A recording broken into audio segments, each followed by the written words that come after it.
Hi అండి. నమస్తే. Welcome to అమ్మాయి లోకం. అందరూ ఎలా ఉన్నారు? నేనైతే చాలా బాగున్నాను. మీరందరూ కూడా బాగుండాలని మనస్ఫూర్తిగా కోరుకుంటున్నాను. ఇవాళ మన రెసిపీ వచ్చేసి మసాలా పరాటా అండి. ఎలా తయారు చేయాలో చూద్దాం. చాలా సింపుల్‌గా, క్విక్‌గా అయిపోతుంది. దీనికి సైడ్ డిష్ కూడా ఏం అవసరం లేదండి. అలానే తినేసేయొచ్చు. లేదంటే పెరుగుతో కూడా తినొచ్చండి. ఎలా తయారు చేయాలో చూద్దాం. వచ్చేయండి. స్కిప్ చేయకుండా లాస్ట్ వరకు చూసేయండి. ఫస్ట్ మిక్సింగ్ బౌల్‌లో వచ్చి గోధుమ పిండి తీసుకుందామండి. 1 ½ కప్. మీ క్వాంటిటీ తగినట్టుగా మీరు దాన్ని అడ్జస్ట్ చేసుకోండి. తర్వాత ఒక్క పించ్ వచ్చి పసుపు వేసుకుందామండి. ఆ తర్వాత ఒక టేబుల్ స్పూన్ వచ్చి చిన్నుల్లిపాయలు తురుము పెట్టుకున్నానండి నేను, పేస్ట్ కాకుండా. దాన్ని వేసుకుందాము. ఆ తర్వాత రెడ్ చిల్లీ పౌడర్ అండి, ఒక పావు టేబుల్ స్పూన్. ఇక్కడ సాల్ట్ కూడా వేసానండి నేను, కొంచెం క్లిప్పింగ్ అయితే మిస్ అయింది. సాల్ట్ వేసుకోండి తప్పనిసరిగా. ఒక పావు టేబుల్ స్పూన్ గరం మసాలా అండి. ఆ తర్వాత ఒక పెద్ద బంగాళదుంపని తురుము పెట్టుకున్నానండి నీళ్ళల్లో వేసి, కలర్ మారకుండా ఉంటుంది. దీన్ని ఇప్పుడు పిండితో పాటు కలిపేసుకుందామండి. పచ్చిదేను అంతే వేసేసుకుందాము. నీళ్ళన్నీ గట్టిగా పిండి వేసుకోండి, లేదంటే మన గోధుమ పిండి జారుగా అయిపోతుంది. ఆ తర్వాత ఇదేంటంటే మార్నింగ్ వండిన టొమాటో పప్పు అండి, లెఫ్ట్ ఓవర్ దాల్ అనమాట. దాన్ని ఇప్పుడు వేస్ట్ కానివ్వకుండా మనం ఈ పిండిలో వేసి కలిపేసుకుందామండి.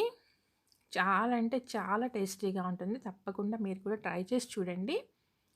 ఇప్పుడు ఇవన్నీ మనం మంచిగా కలిపేసుకుందాము. తర్వాత ఒక గుప్పెడంతా కొత్తిమీర అండి సన్నగా తరుక్కొని దాన్ని కూడా వేసుకుందామండి. అంతేను. ఇదంతా ఇప్పుడు గట్టిగా మనం చపాతీ ముద్దలాగా కలిపేసుకుందామండి. ఇంక దీంట్లోకి వేరే ఏం కూర అవసరం లేదండి. ఇలానే తినేసేయొచ్చు. ఇప్పుడు పైన కొంచెం ఆయిల్ అప్లై చేసుకుని మళ్ళీ అంతా ఒకసారి మంచిగా కలుపుకుందాము. మీకు ఎప్పుడైనా సరే పప్పు కనుక మిగిలింది అని అంటే, ఆకుకూర పప్పు అయినా కూడా పర్వాలేదండి. ఏదైనా సరే ఇలా కలపాటం పప్పు ఏది మిగిలినా కానీ మీరు వెంటనే చపాతీ పిండిలో దాన్ని కలిపేసేసి చేసుకున్నారంటే, ఇంక అప్పటికప్పుడు మీకు ఇంక కూర వండే టైం లేదు, ఇదంతా ఏం లేదన్నప్పుడు చక్కగా తినేసేయొచ్చండి. మసాలా చపాతీలాగా రెడీ అయిపోతుందనమాట. ఇప్పుడు దీన్ని మనం చపాతీలాగా ఒత్తుకుందామండి. మరీ ముద్దుగా కాకుండా కొంచెం పలుచగానే నొక్కుందాము. దీనిలో మనం ఇవన్నీ వేసాం కాబట్టి షేప్ అయితే అంత ఇదిగా ఏం రాదండి, పర్ఫెక్ట్‌గా.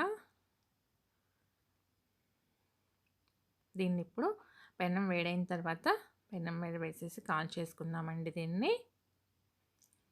ఆయిల్ అప్లై చేసుకొని సిమ్‌లో పెట్టుకోండి ఫుల్‌గా.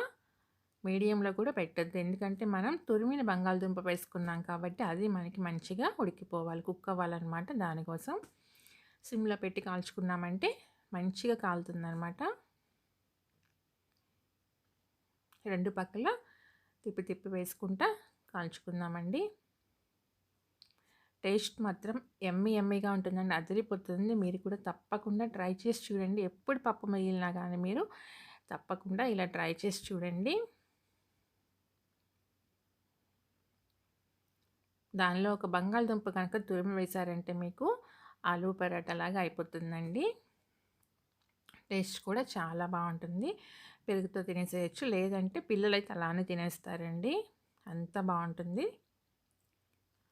తప్పకుండా ట్రై చేసి మీకు ఎలా వచ్చిందనేది నాకైతే మర్చిపోకుండా కమెంట్ అయితే చేసేయండి.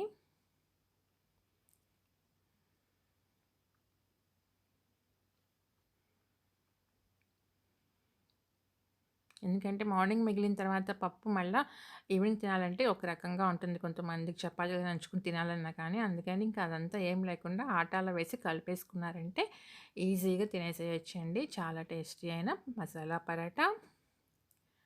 తప్పకుండా ట్రై చేసి చూసి నాకు కామెంట్ పెట్టేయండి. అలానే ఫస్ట్ టైం చూసిన వాళ్ళు తప్పకుండా సబ్స్క్రైబ్ చేసుకొని చూడండి. ఒక లైక్ ఇచ్చేయండి. మీ ఫ్రెండ్స్‌కి, ఫ్యామిలీ మెంబర్స్‌కి షేర్ చేయండి. ఈరోజు రెసిపీ అయితే ఇంతేనండి. రేపు ఇంకో కొత్త రెసిపీతో మీ ముందుకొచ్చేస్తాను. Thank you for watching.